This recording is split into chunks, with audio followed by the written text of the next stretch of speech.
This is the Good Neighbor Podcast, the place where local businesses and neighbors come together. Here's your host, Lila Carter. Welcome to the Good Neighbor Podcast.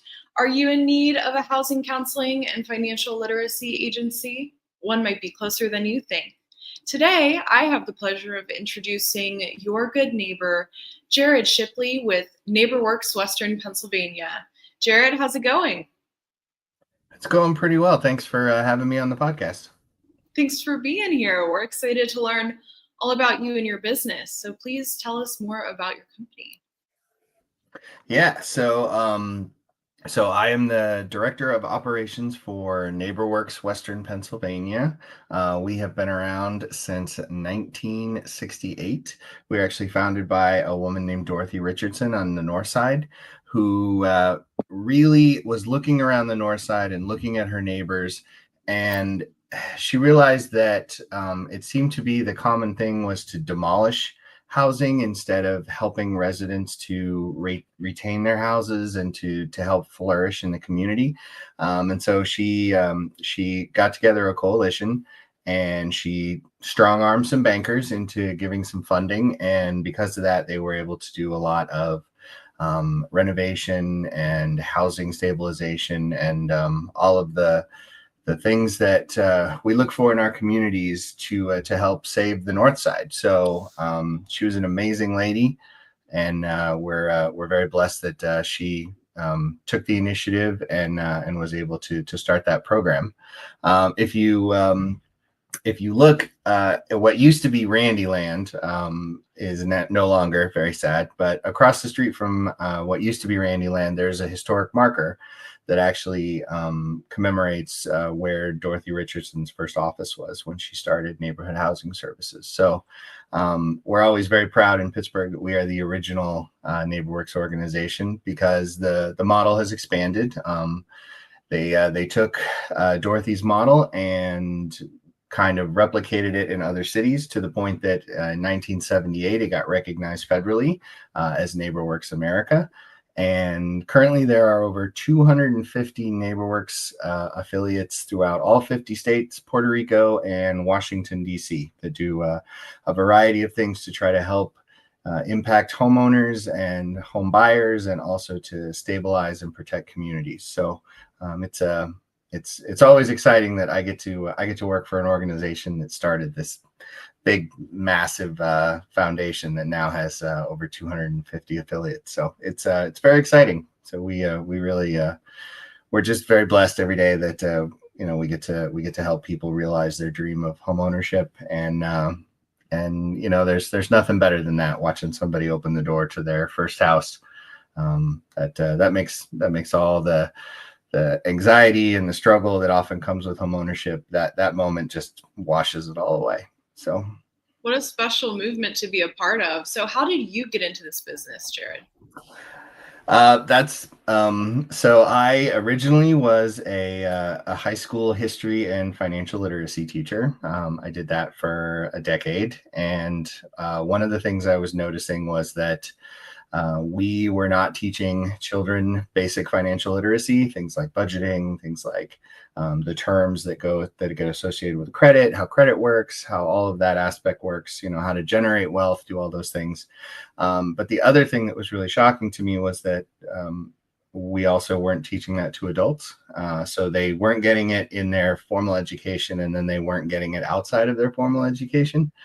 And so I decided that I could either complain about it, or I could make a change and fix it. So that's when I switched from being a teacher over into the nonprofit space to try to really make an impact on people's ability to realize, what has kind of become part of the American dream, and that, home ownership has always been seen as like one of those milestones in your life. Right now it's changing, every generation sees it differently, and it morphs a little bit, but there's still a sizable amount of the population that still views being a homeowner and having property as one of those things that you do as a way to improve your financial health. So that's how I got into it. I've been doing it now for 6 years. It's great work. I love doing it. I really I enjoy connecting with people on their home ownership journey. So that's my story. I call myself a reformed teacher. So That's great. So, what is one myth or misconception in your industry that you'd like to address today?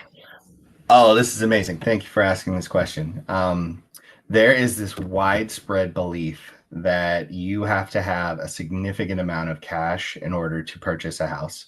Most people, it translates to the 20% down rule, that people believe you have to have 20% of the purchase price in order to put down from your own money in order to be able to buy the house. And that is so completely and 100% like that is not the case for the majority of homeowners in Pittsburgh and nationally.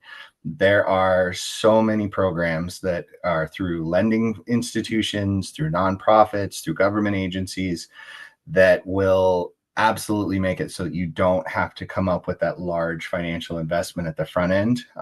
It can be done through a variety of ways. It can be done through loan programs that lending institutions, so banks, brokers, all of those, credit unions as well, that they can design loan programs that don't require that 20% down payment. And that is a huge game changer for people who are especially going into their first home, like to be able to build up that amount of cash on hand to be able to put it down on a house is sometimes in current economic times is just not feasible over the short term. So we work specifically with a bunch of lending institutions and a bunch of philanthropic organizations that allows us to also help people not have to put 20% down. There's a bunch of programs where you can put as little as 1.5% down. There's bank lending programs that will actually like prevent you from having to put anything down because they will give you some kind of seller assist or some kind of program. So that seems to be the biggest perceived hurdle that people have, is that I'm never going to get 20% of the house that I want. So, why would I even try? That's not a barrier at this point. There are so many programs that can help you, that if you just get in touch with the organizations that are running these or that have information about these, that we can connect you and help you get into your first house. So the 20% down rule is a fallacy. It's not true, and yet it still gets repeated over and over. I actually saw a TikTok this morning talking about how you can save your 20% to get your house down, and I just makes me grimace. Yeah. Would you be able to name drop some of the most helpful or popular programs to help people that can't come up with that 3%? Yeah, there's a bunch of organizations. There's a program called First Front Door that offers large grants to first-time home buyers.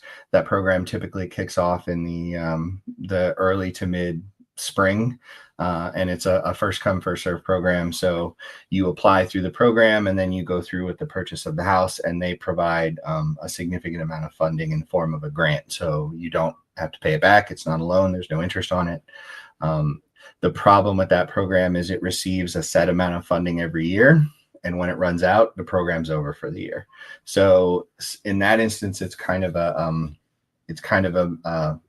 I don't know what the word I'm looking for is. It's basically a timing thing. You have to be ready to buy your house within the time frame that First Front Door is online and has funding. So that's one. I would say every major lending institution that has a significant presence in Pittsburgh. So all the ones that you think of that you see, all the bank branches, everything from PNC, Chase, Westbanco, First National, Citizens, Brentwood Bank, SSB, all of the major ones. I know I'm forgetting one, but they're all of them. They all, at this point, every single one of them to a T offers some kind of credit for first-time home buyers. So they don't advertise it a lot, although they're getting much better at advertising the programs that they offer. But I would say if you have a lender that you like it doesn't hurt you in any way to just go ask them what kind of programs they have for first-time home buyers. And I mean, we have lenders that we work with, and we work with all of them, that are offering like $10,000-$15,000 grants to first-time home buyers because they believe in the idea of helping people get into stable housing and protect communities. So, but I mean, it's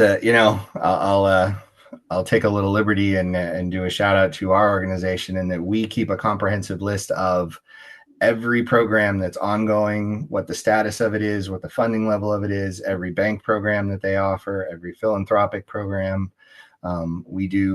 We keep a very comprehensive list that we update all the time. And so any one of the customers that comes to see us, we're able to give them those resources so that they can start to connect with those. It's actually, at this point, it's kind of become a point of pride for us that we don't have a lot of clients that come to see us that end up purchasing a house that don't receive some form of assistance. And the majority of the time, it's not from us. It's from an organization that we've worked with, that we've connected them to.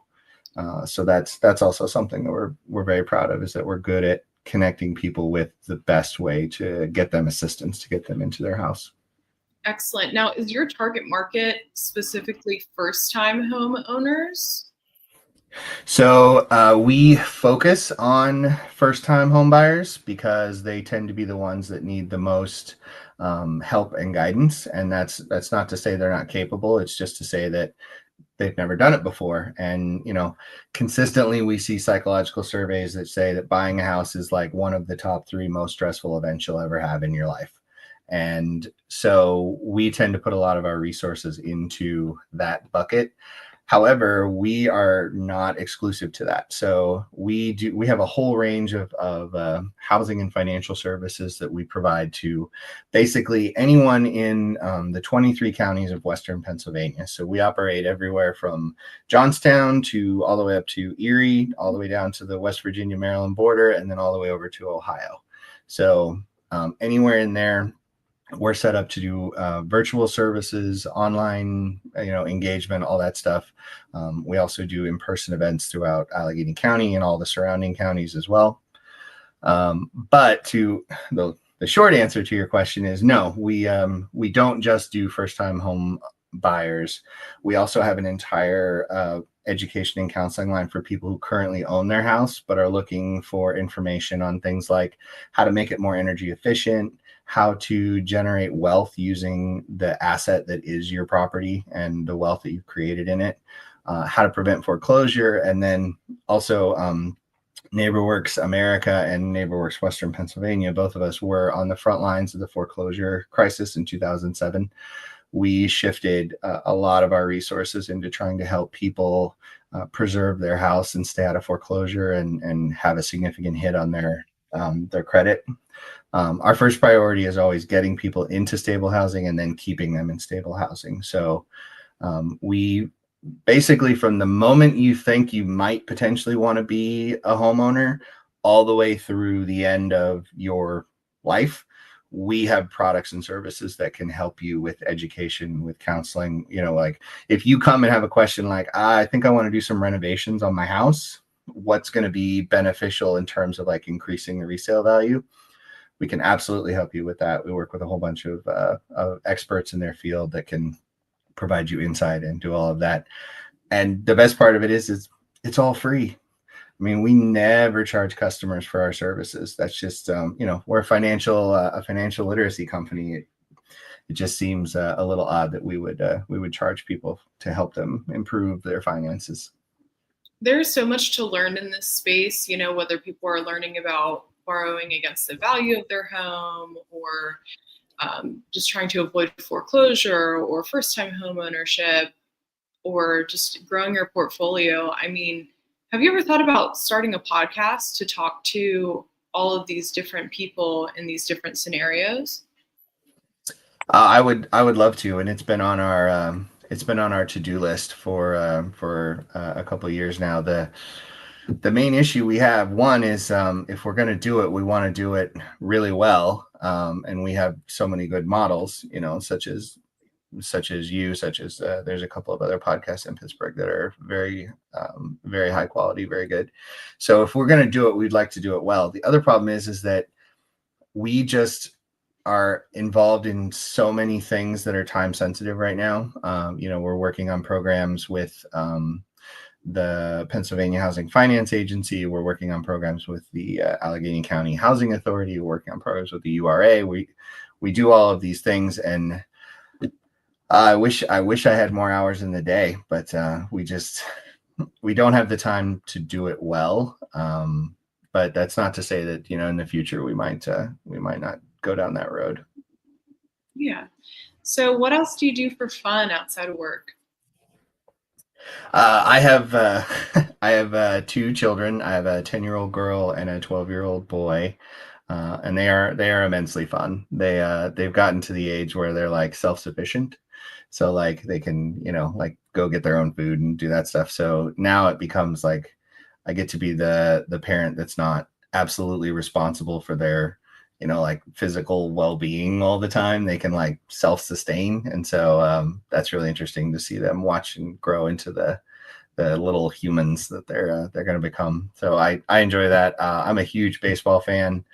I get a lot of flack, but I am not a Pirates fan, but I am a huge baseball fan, and I try to get to at least a bunch of games. I'm currently on a quest to visit every major league ballpark, which I know is a very like 40-year-old man thing to do, but that's my current quest. I got 8 more to go. So yeah, I think PNC Park will still be the best, though. We have the best view of the city. Oh, hands down, PNC is the best stadium in baseball, like hands down. Absolutely. So Jared, please tell our listeners one thing that they should remember about NeighborWorks Western Pennsylvania. One thing you should remember about NeighborWorks Western Pennsylvania is that we are here to help and that we don't sell anything. So the information you're going to get if you interact with us is going to be non-biased.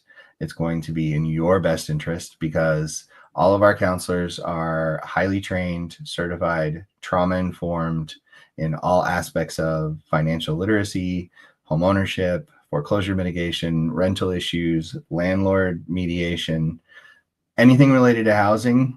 We are and should be your first call, because all of our services are free. We don't sell anything. We don't push anything. Our goal is literally, I can tell you, the first thing that's going to happen is if you go into a session with one of our HUD certified housing counselors, the first question they're going to ask is, okay, what's your goal? Why are you here?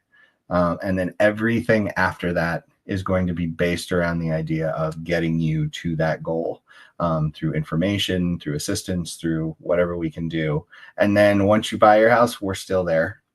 You can always call us with questions, talking about leveraging your wealth or generational wealth or title issues or any of it. We are here to help. That's the takeaway. What a valuable resource. And how can people learn more about NeighborWorks? The best way is to go through our website, which is neighborworkswpa.org. There's a whole bunch of information on there. There's a way you can actually get directly connected to our services through the online portal. You can reach out to us if you have questions or anything specific. That's the best way to get a hold of us. Excellent. Well, Jared, I really appreciate your time today and having you as a guest on the show. We wish you and the organization the best moving forward. Thank you very much. I really appreciate the time and exposure. Thank you for listening to the Good Neighbor Podcast. To nominate your favorite local businesses to be featured on the show, go to gnppittsburgh.com.